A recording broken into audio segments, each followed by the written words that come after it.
Et si du jour au lendemain, le centre du pouvoir économique africain quittait les ports et les côtes pour s'enraciner au cœur du Sahel? Cette question qui aurait semblé folle il y a quelques années est aujourd'hui au cœur des débats stratégiques, économiques et même identitaires en Afrique de l'Ouest. Car le 19 novembre 2025, le président Ibrahim Traoré bouleverse toutes les certitudes et bouscule l'ordre établi. L'annonce retentit à la radio, sur les réseaux sociaux et jusque dans les couloirs feutrés des chancelleries. Le président Traoré déclare la création d'une zone commerciale spéciale de 25 km² en périphérie de Ouagadougou. Jamais, dans l'histoire du Burkina Faso, un projet d'une telle ampleur n'avait été même envisagé, encore moins officialisé. Pour beaucoup, c'est un saut dans l'inconnu, un pari que seuls les plus audacieux pouvaient oser. Mais il ne s'agit pas seulement d'agrandir la ville, de tracer de nouvelles routes ou de bâtir des entrepôts modernes. Derrière la façade de la zone, il y a une volonté profonde de renverser la logique du commerce régional.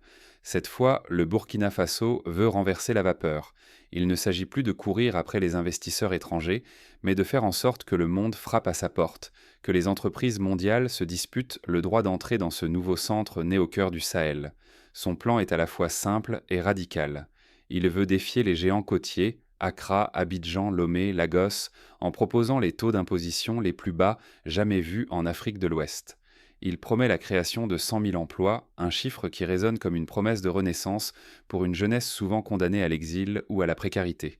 Il rêve de transformer Ouagadougou en un hub logistique et financier capable de rivaliser avec les plus grandes métropoles du continent. Pour prendre la mesure de l'enjeu, il faut se rappeler que jusque-là, le Burkina Faso était complètement dépendant des ports de ses voisins pour exporter ses matières premières et importer tout ce dont il avait besoin. Pendant des décennies, le coton, l'or, le bétail produits sur le sol burkinabé prenaient en la route vers Abidjan, Lomé, Tema ou Lagos. Les marges restaient faibles, les profits étaient captés par les transitaires, les compagnies maritimes, les douanes étrangères. Le Burkina Faso, pays enclavé, semblait condamné à rester une simple périphérie, un spectateur du grand jeu économique régional. Cette dépendance structurelle n'est pas qu'une question de géographie. Elle s'est construite dans le temps, sous la colonisation, puis renforcée par la mondialisation. Les infrastructures, routes et rails, ont toujours été pensées comme des corridors vers la mer, jamais comme des réseaux autonomes. Résultat, l'économie intérieure n'a jamais décollé. L'agriculture restait vivrière, les industries étaient un rare, et la jeunesse, voyant peu d'opportunités, prenait la route de l'exil. De nombreux Burkinabés se sont installés à Abidjan, à Accra, à Lomé ou dans les banlieues de Lagos, espérant trouver une vie meilleure. Des familles entières se sont retrouvées dispersées sur plusieurs pays, et chaque année, les transferts de fonds des migrants constituaient l'un des piliers de l'économie nationale. Mais ce modèle avait ses limites. Il perpétuait la dépendance, il appauvrissait la société, et il laissait une jeunesse sans avenir. Face à cette impasse, le projet du Sahel Trade District apparaît comme un véritable bras de fer avec l'histoire. Le président Traoré ne veut plus accepter d'être tributaire des choix des autres. Son pari est de transformer le handicap en force, de faire du cœur du Sahel un pôle d'attraction, non plus un point de départ vers l'extérieur. Il n'est pas le premier à rêver d'inverser la tendance.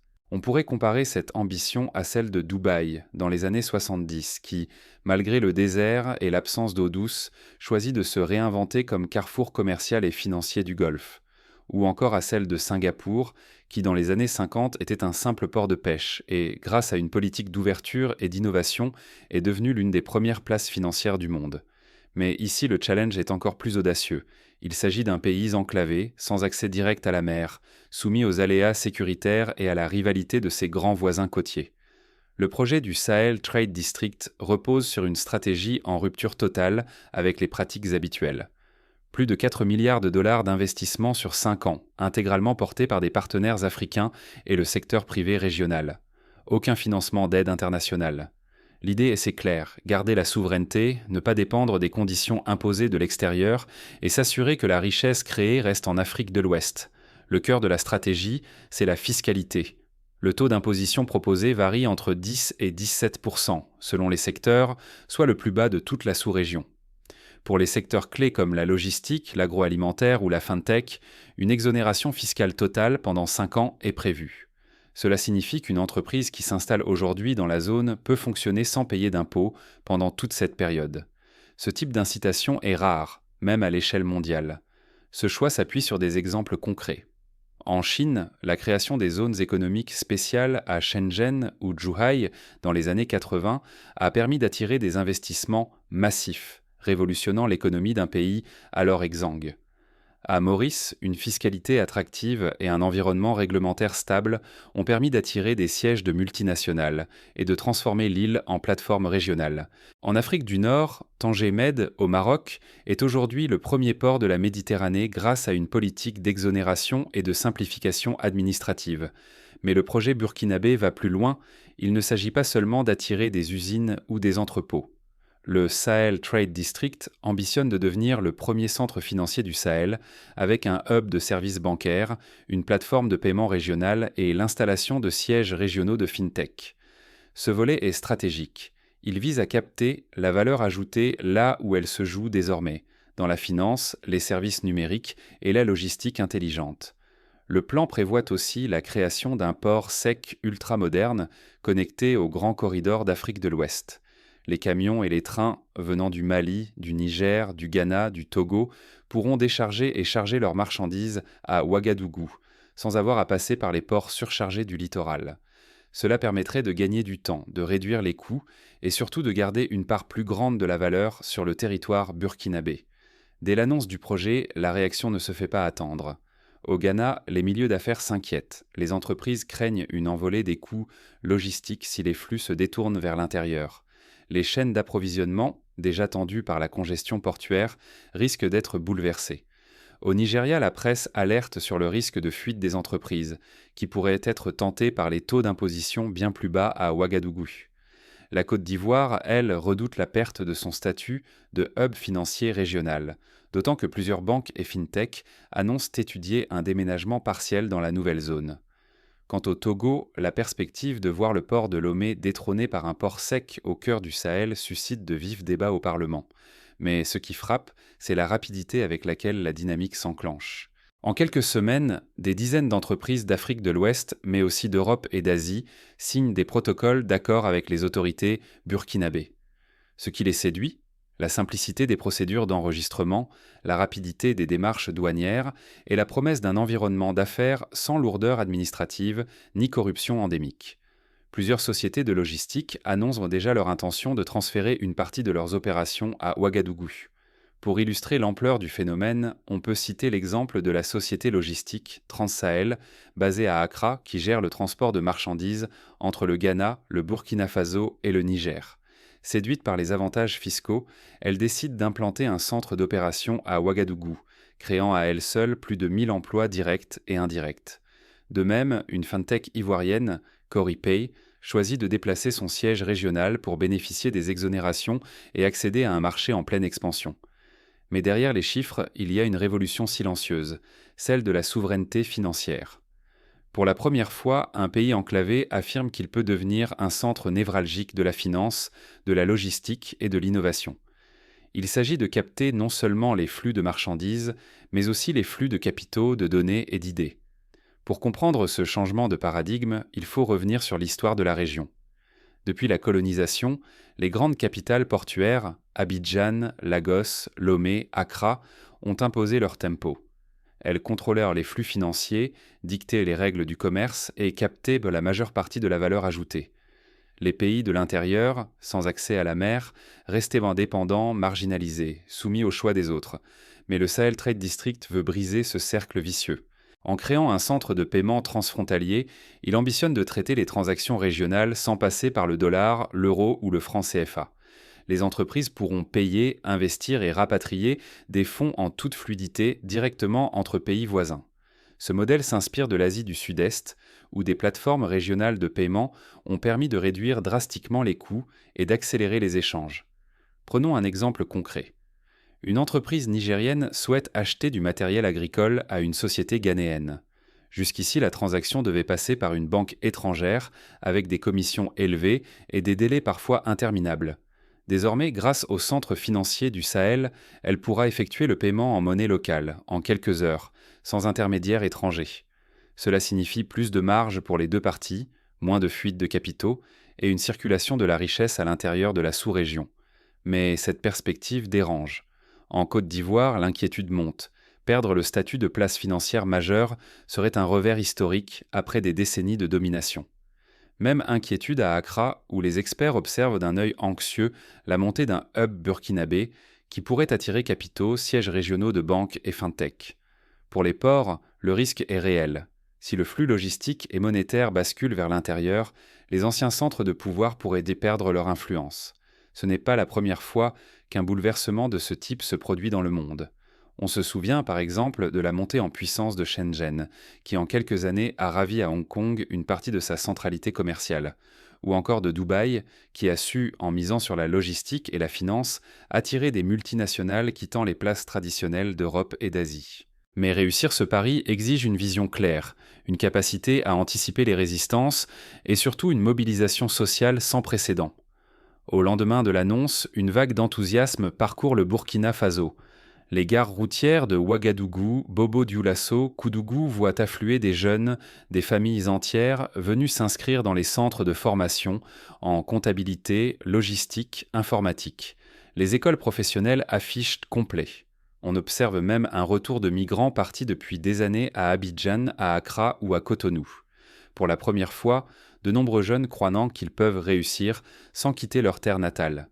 Les réseaux sociaux reflètent cette effervescence.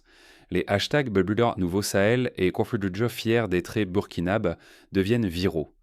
Les vidéos de familles réunies, de jeunes diplômés trouvant leur premier emploi dans la zone, font le tour du pays. Plus de 2 jeunes actifs sur 3 déclarent espérer une réelle amélioration de leurs revenus. L'optimisme est palpable, mais il cohabite avec une certaine prudence, car cette euphorie ne fait pas disparaître les tensions. Un débat politique intense s'ouvre. Certains soutiennent le projet avec ferveur, d'autres expriment des doutes. Les plus prudents redoutent que l'administration ne soit submergée par l'ampleur du changement ou que la spéculation foncière n'évince les plus modestes du marché. Des ONG alertent sur le risque de voir les inégalités se creuser si les retombées ne profitent pas à l'ensemble de la population. Dans les médias, le président Traoré devient le visage de la renaissance burkinabé. Il cesse d'être un simple acteur de la transition et incarne une vision à long terme capable, peut-être, de transformer la trajectoire du pays pour de bon. Dans les rues, on voit fleurir des affiches à son effigie, accompagnées de slogans comme « Osons rêver grand » ou « Le Sahel au centre du monde ». À l'échelle régionale, les réactions sont contrastées. Dans les pays côtiers, l'inquiétude économique grandit. Les chambres de commerce s'interrogent sur le risque de fuite des capitaux et la nouvelle concurrence fiscale. Mais paradoxalement, les investisseurs internationaux affluent. Des fonds du Golfe, d'Asie, d'Europe voient dans le Burkina Faso un point d'entrée stratégique sur le marché ouest-africain, moins coûteux, plus agile. Derrière les chiffres et les communiqués triomphants, l'enjeu reste colossal. Si le projet réussit, il pourrait remodeler durablement l'équilibre régional. Mais un échec plongerait la jeunesse et la classe moyenne dans une désillusion amère, renforçant l'idée que les rêves de souveraineté économique ne sont qu'un mirage. Les observateurs rappellent l'expérience douloureuse de certaines zones franches africaines, comme à Djibouti ou à Libreville, où, faute de gouvernance et d'infrastructures, les promesses n'ont pas été tenues. À mesure que l'effervescence grandit, les premières difficultés surgissent. Des rivalités apparaissent entre les différents ministères, entre les anciens réseaux d'affaires et les nouveaux entrepreneurs issus de la diaspora. Certains groupes locaux, mal préparés à la concurrence internationale, craignent d'être marginalisés à leur tour. Les syndicats s'inquiètent pour les conditions de travail, la formation professionnelle, la répartition des emplois. Pour faire face à ces défis, le gouvernement lance plusieurs mesures concrètes. Il crée une agence indépendante chargée de la gestion du Sahel Trade District, avec des standards élevés de transparence. Il instaure des quotas pour garantir un accès prioritaire aux emplois locaux. Il signe des partenariats avec des universités et des écoles professionnelles afin d'adapter la formation aux besoins des entreprises de la zone. Sur le plan sécuritaire, un dispositif spécial était mis en place. Une police dédiée, un système de vidéosurveillance dernier cri, une collaboration renforcée avec les services de renseignement régionaux. L'objectif était de rassurer les investisseurs et d'éviter que la zone ne devienne un point de passage pour des activités illicites. Mais le défi le plus subtil est celui de l'intégration régionale. Le Sahel Trade District ne veut pas être une enclave. Il ambitionne de devenir un moteur pour toute la sous-région. À cet effet, plusieurs accords sont signés avec le Mali, le Niger, la Côte d'Ivoire, le Ghana et le Togo afin de faciliter la circulation des marchandises, la reconnaissance des diplômes et même la coordination douanière. L'idée est de construire un espace économique intégré, à l'image de l'ASEAN en Asie du Sud-Est. Dans l'ombre, cependant, les anciens centres de pouvoir s'organisent. Les ports du littoral baissent certains frais de douane, accélèrent dans la modernisation de leurs infrastructures et lancent des campagnes de séduction auprès des entreprises. Au Ghana, un projet de corridor logistique express reliant Tema à Ouagadougou est annoncé pour tenter de garder le contrôle des flux. En Côte d'Ivoire, la BCEAO propose de nouveaux produits financiers pour retenir les fintechs et les sièges régionaux. Pour le Burkina Faso, la compétition s'annonce rude. Il ne suffit pas de proposer des taux bas et des infrastructures modernes. Il faut aussi garantir la stabilité politique, la sécurité et surtout la confiance des investisseurs sur le long terme. Les autorités mettent en place un guichet unique inspiré de l'exemple rwandais pour faciliter toutes les démarches administratives. Elles organisent des forums réguliers avec la diaspora afin de rapatrier les compétences et les capitaux. Un autre enjeu clé est celui de la communication. Pour convaincre les sceptiques, le gouvernement multiplie les campagnes d'information, diffuse des reportages sur les chantiers en cours, publie des données en temps réel sur les emplois créés, les entreprises installées, les retombées fiscales. Il invite des experts africains et internationaux à évaluer en toute indépendance les progrès et les défis du projet. Dans le même temps, la société civile s'organise. Des associations veillant à la protection de l'environnement dans la zone, à la défense des droits des travailleurs, à l'inclusion des femmes et des jeunes. Des comités de quartier voient le jour pour dialoguer avec les autorités, proposer des idées, signaler les dérives ou les abus. Mais la question de fond demeure. Qui demain contrôlera la circulation de l'argent, des idées et de la souveraineté en Afrique de l'Ouest? Le Sahel Trade District n'est pas qu'un projet économique, c'est un manifeste politique. Il pose la question de la place des pays enclavés dans la mondialisation, du droit à l'innovation, de la capacité à imposer sa propre temporalité au développement. Pour chaque citoyen, chaque investisseur, chaque observateur, le choix est crucial. S'impliquer, soutenir ou critiquer, c'est peser sur l'avenir collectif. À travers ce projet, le Burkina Faso invite toute la région à repenser ses priorités, à oser l'audace, à sortir du modèle hérité pour inventer une nouvelle voie. C'est un défi immense, mais aussi une chance historique. Car si le Sahel Trade District réussit, ce n'est pas seulement le Burkina Faso qui gagnera, mais toute l'Afrique de l'Ouest qui retrouvera une marge de manœuvre, une dignité longtemps confisquée. Il s'agit de montrer que l'on peut réussir sans tout attendre de l'extérieur, que l'on peut transformer les contraintes en opportunités, les marges en moteurs. Pour conclure, rappelons que chaque bouleversement attire des adversaires. Les anciens centres de pouvoir ne renonceront pas sans combattre. La compétition sera féroce, les risques réels. Mais le Burkina Faso n'attend plus la permission d'exister. Il forge désormais sa propre route, sans demander d'autorisation à quiconque. Ce que nous venons de découvrir dépasse largement une simple zone commerciale. C'est une invitation à penser autrement la croissance, l'innovation, la souveraineté. C'est un appel à la responsabilité collective, à la vigilance, à l'engagement. Car la réussite ou l'échec du Sahel Trade District déterminera la redistribution de l'influence, du temps, de la réputation et de la richesse de toute une génération. Aujourd'hui, le Burkina Faso ne demande plus sa place à la table. Il construit la sienne. À présent, chacun, citoyen, investisseur, observateur, doit choisir, s'impliquer, ignorer ou critiquer. Chaque posture aura ses conséquences, pour Ouagadougou comme pour le destin économique de toute la région. Ce projet est une invitation. À vous d'y répondre, d'en débattre et de contribuer à écrire la suite. Car l'histoire ne s'écrit pas seule, elle se construit chaque jour par les choix, les débats et les engagements de chacun.